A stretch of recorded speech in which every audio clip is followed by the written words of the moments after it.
Bismillahirrahmanirrahim. Assalamualaikum warahmatullahi wabarakatuh. Alhamdulillah wassalatu wassalamu ala sayyidina wa maulana Muhammadin wa ala alihi wa sahbihi wa barik wa sallim. Faqad qala Allah ta'ala fil Qur'anil Karim, a'udzu billahi minasy syaithanir rajim. Bismillahirrahmanirrahim. Inna a'tainakal kautsar fasolli li rabbika wanhar inna syani'aka huwal abtar. Al-ayah.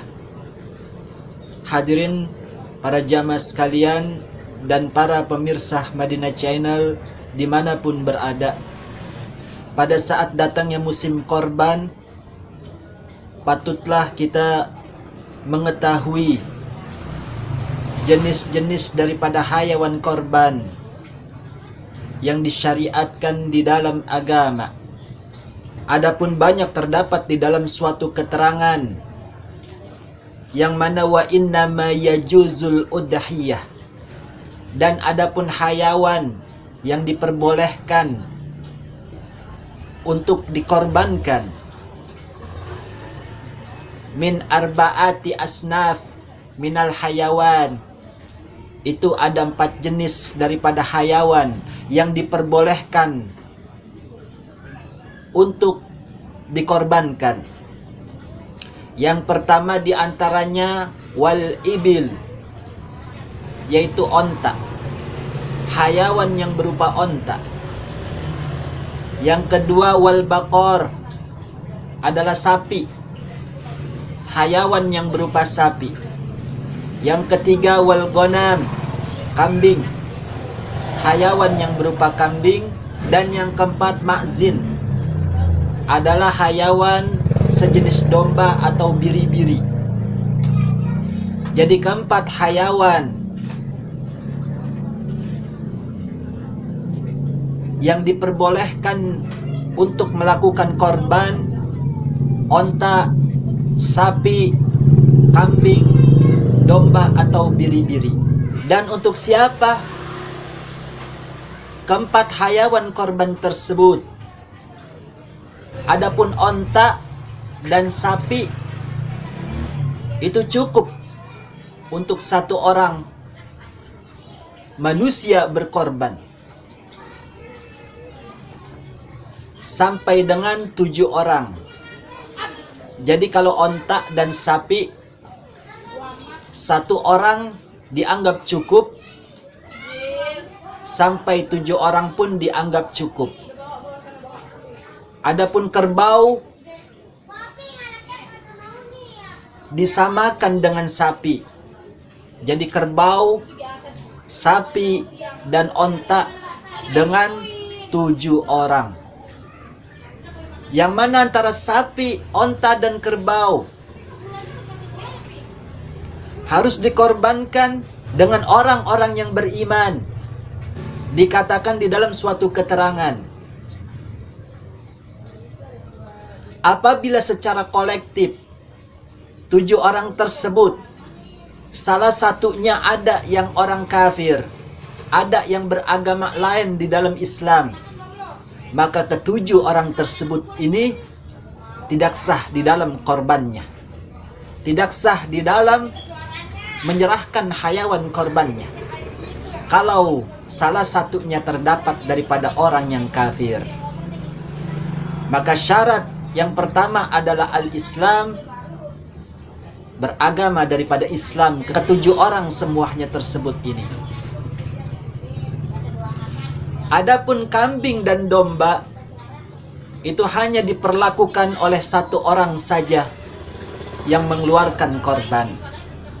Adapun untuk sapi dan kerbau, kapan bisa menjadi kriteria syarat hayawan korban?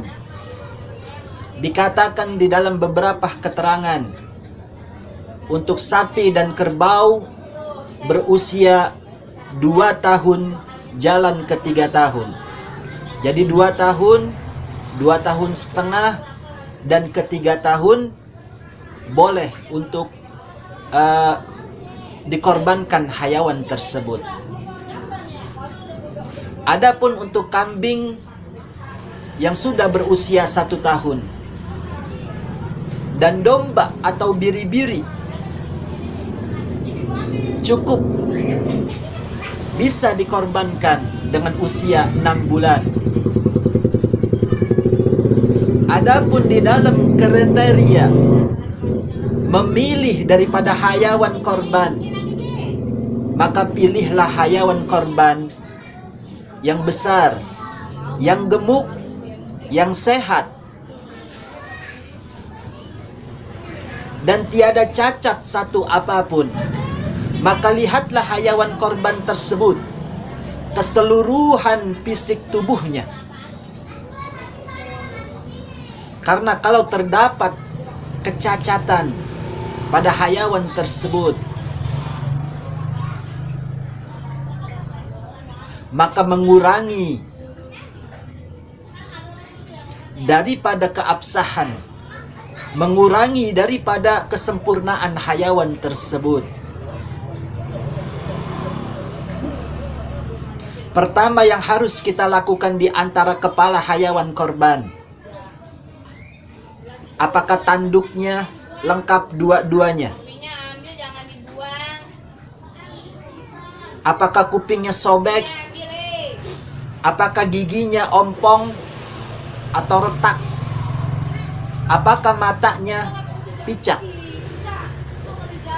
Apakah bibirnya sumbing? Maka carilah yang sempurna di antara memilih daripada hayawan-hayawan korban. Begitu juga keempat kakinya tidak memiliki kecacatan, lengkap dengan kuku-kukunya, lengkap dengan jari jemarinya, dan juga ekornya tidak terputus dan tidak memiliki cacat di dalam ekor dan tubuhnya. Maka kesempurnaan hayawan tersebut bisa kalian dapatkan untuk melaksanakan korban pada saat Idul Adha. Adapun penyembelihan daripada hayawan korban mulai pagi hari di tanggal 10 Zulhijjah, selepas sholat Idul Adha, sudah boleh dilakukan yang namanya penyembelihan hayawan kurban. Dimulai pada saat pagi hari selepas sholat Idul Adha sampai 3 hari matahari terbenam, yang dinamakan dengan hari tasyrik, yaitu tanggal 10, 11, dan 12 di dalam bulan Zulhijjah. Jadi masih ada kesempatan pada saat 10 Zulhijjah untuk membeli hayawan korban di tanggal ke-11, ke-12 untuk melakukan yang namanya penyembelihan kurban. Adapun bagi kita yang mengeluarkan hayawan korban, hendaklah menyaksikan hayawan tersebut yang sedang disembelih. Karena untuk menjadi kesempurnaan orang yang berkorban, menyaksikan daripada hayawan korban yang disembelih. Dan bagi kita yang merasa takut, yang merasa tidak kuasa, tidak mampu untuk menyaksikan penyembelihan tersebut, maka cukuplah dengan memotoknya dan melihat video hasil penyembelihan tersebut.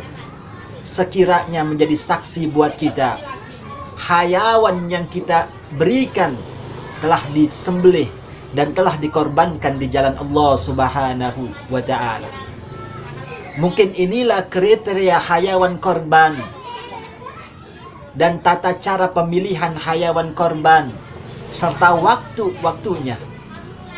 Mudah-mudahan di tahun ini kita dapat diberikan keluasan harta sehingga kita dapat mengeluarkan hayawan korban semata mendekatkan diri kepada Allah Subhanahu wa ta'ala. Amin Allahumma ya rabbal alamin. Hadanallahu wa iyyakum ajma'in. Tsumma assalamu alaikum warahmatullahi wabarakatuh.